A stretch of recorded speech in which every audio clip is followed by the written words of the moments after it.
In this laboratory, you will use an acoustic position sensor to measure the height of a free-falling body. From your position versus time data, you will determine the velocity and acceleration of the body, and you will compare your result for the gravitational acceleration with the expected value. The objectives for this laboratory are: examine the relationship between the position, velocity, and acceleration of a free-falling body, and determine the acceleration of a free-falling body near the Earth's surface.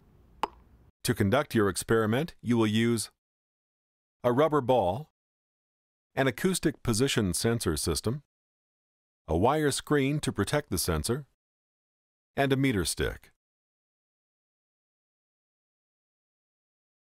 Place the acoustic position sensor on the floor so it is pointed straight up.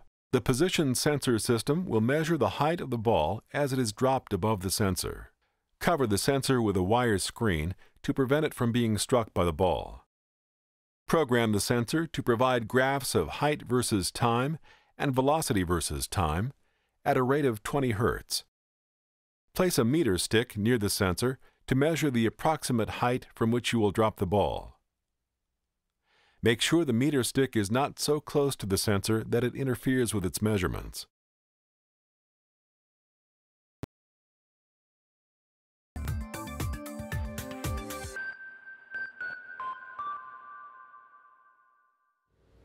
Start the position sensor and then release the ball from rest at least 1 meter above the sensor. Confirm the sensor system recorded valid height data while the ball was falling. The height versus time graph should be a parabola with negative decreasing slope.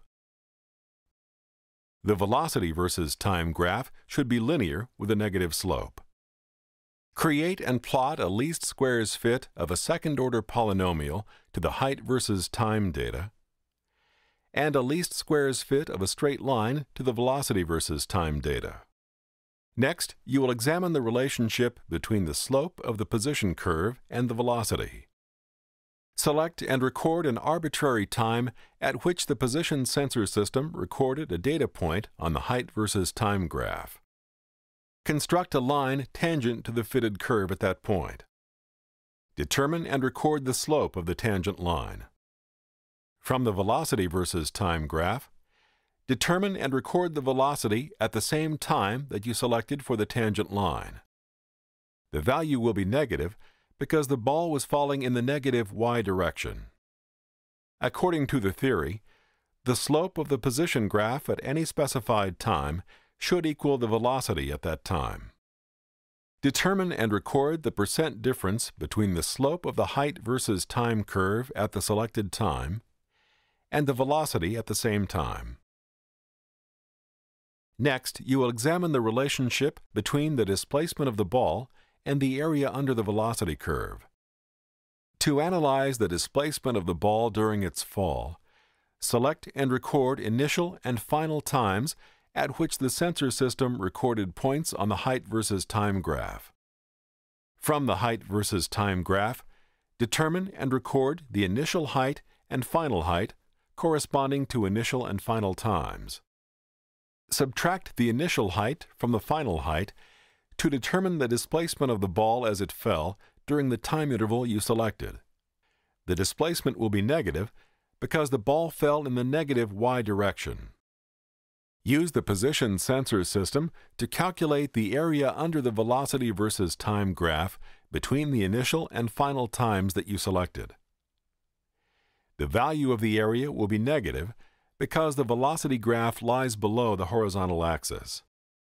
According to the theory, the area under the velocity versus time graph between any two specified times should equal the displacement that occurred between those times. Determine and record the percent difference between the area under the velocity versus time graph and the displacement that occurred during the time interval you selected.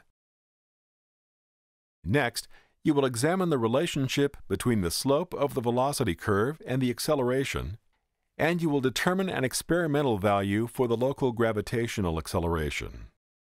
Determine and record the slope of the linear least squares fit to your velocity versus time graph. The value will be negative because the slope of the velocity graph will be negative. Record the accepted value for the local gravitational acceleration. The value is shown as a negative number because the ball accelerated downward. According to the theory, the slope of the velocity versus time graph should equal the acceleration. Neglecting air resistance, the acceleration of the ball should equal the local gravitational acceleration. Determine and record the percent difference between the slope of the velocity versus time graph and the expected value for the local gravitational acceleration.